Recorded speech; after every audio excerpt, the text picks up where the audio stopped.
yang harus dilakukan Polri sih agar penyiksaan ini tidak berulang kali? Yang pertama yang harus dilakukan adalah pengawasan melekat harus dioptimalkan. Karena para atasan langsung dari anggota ini, dialah yang harus membina, mengawasi, mengarahkan anggotanya. Sehingga kalau anggotanya melanggar, maka atasannya harus ikut bertanggung jawab, kena sanksinya. Ini penting. Karena dalam banyak kasus, anggota jalan sendiri, pimpinannya tidak mau tahu dan sebagainya. Itu satu. Yang kedua, kami melihat bahwa masih ada kelemahan-kelemahan untuk bisa memantau, mendeteksi terjadinya kekerasan, diantaranya tadi. Ruang pemeriksaan harus ada CCTV. Sehingga ketika membentak, melakukan pukulan, itu terekam. Dan itu mencegah anggota untuk melakukan, karena dia tahu ada CCTV. Kemudian berikutnya ketika di lapangan, ketika surveillance, menangkap orang dan sebagainya, sebaiknya pakai body camera.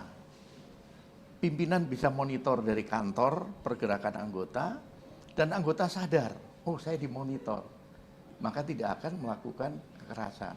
Inilah upaya-upaya yang bisa dilakukan dalam rangka mencegah. Dan ini kami dorong terus untuk bagaimana segera pengadaan body camera ini. Termasuk dalam penanganan unjuk rasa, bagaimana aparat juga menggunakan kamera untuk nanti merekam, jangan sampai nanti ketika ada laporan dari satu pihak Polri tidak bisa menjawab atau mempertanggungjawabkan karena tidak ada dokumentasi.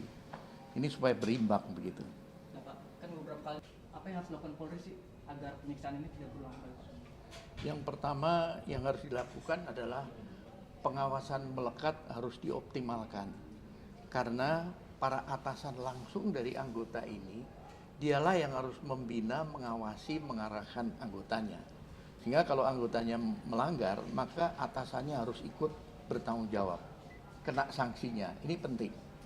Karena dalam banyak kasus, anggota jalan sendiri, pimpinannya tidak mau tahu dan sebagainya.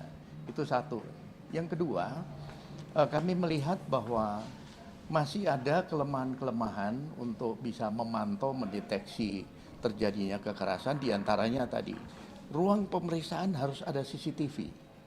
Sehingga ketika membentak, melakukan pukulan, itu terekam. Dan itu mencegah anggota untuk melakukan, karena dia tahu ada CCTV. Kemudian berikutnya ketika di lapangan, ketika surveillance, menangkap orang dan sebagainya, sebaiknya pakai body camera. Pimpinan bisa monitor dari kantor pergerakan anggota, dan anggota sadar, oh saya dimonitor, maka tidak akan melakukan kekerasan. Inilah upaya-upaya yang bisa dilakukan dalam rangka mencegah. Dan ini kami dorong terus untuk bagaimana segera pengadaan body camera ini. Termasuk dalam penanganan unjuk rasa, bagaimana aparat juga menggunakan kamera untuk nanti merekam, jangan sampai nanti ketika ada laporan dari satu pihak Polri tidak bisa menjawab atau mempertanggungjawabkan karena tidak ada dokumentasi. Ini supaya berimbang begitu. Nah, Pak, kan beberapa kali apa yang harus dilakukan Polri sih agar penyiksaan ini tidak berulang kali? Yang pertama yang harus dilakukan adalah pengawasan melekat harus dioptimalkan. Karena para atasan langsung dari anggota ini, dialah yang harus membina, mengawasi, mengarahkan anggotanya. Sehingga kalau anggotanya melanggar, maka atasannya harus ikut bertanggung jawab, kena sanksinya. Ini penting. Karena dalam banyak kasus, anggota jalan sendiri, pimpinannya tidak mau tahu dan sebagainya. Itu satu. Yang kedua, kami melihat bahwa masih ada kelemahan-kelemahan untuk bisa memantau, mendeteksi terjadinya kekerasan, diantaranya tadi. Ruang pemeriksaan harus ada CCTV. Sehingga ketika membentak, melakukan pukulan, itu terekam. Dan itu mencegah anggota untuk melakukan, karena dia tahu ada CCTV. Kemudian berikutnya ketika di lapangan, ketika surveillance, menangkap orang dan sebagainya, sebaiknya pakai body camera. Pimpinan bisa monitor dari kantor pergerakan anggota, dan anggota sadar, oh saya dimonitor, maka tidak akan melakukan kekerasan. Inilah upaya-upaya yang bisa dilakukan dalam rangka mencegah. Dan ini kami dorong terus untuk bagaimana segera pengadaan body camera ini. Termasuk dalam penanganan unjuk rasa, bagaimana aparat juga menggunakan kamera untuk nanti merekam, jangan sampai nanti ketika ada laporan dari satu pihak Polri tidak bisa menjawab atau mempertanggungjawabkan karena tidak ada dokumentasi. Ini supaya berimbang begitu. Nah, Pak, kan beberapa kali apa yang harus dilakukan Polri sih agar penyiksaan ini tidak berulang kali? Yang pertama yang harus dilakukan adalah pengawasan melekat harus dioptimalkan. Karena para atasan langsung dari anggota ini, dialah yang harus membina, mengawasi, mengarahkan anggotanya. Sehingga kalau anggotanya melanggar, maka atasannya harus ikut bertanggung jawab, kena sanksinya. Ini penting.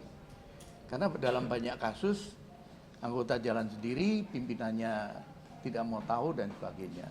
Itu satu.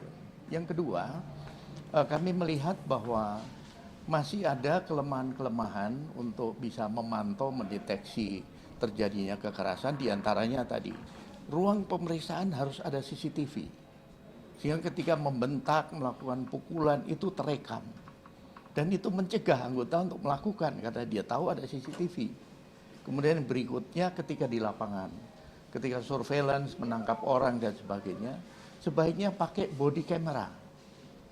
Pimpinan bisa monitor dari kantor pergerakan anggota, dan anggota sadar, oh saya dimonitor, maka tidak akan melakukan kekerasan. Inilah upaya-upaya yang bisa dilakukan dalam rangka mencegah. Dan ini kami dorong terus untuk bagaimana segera pengadaan body camera ini.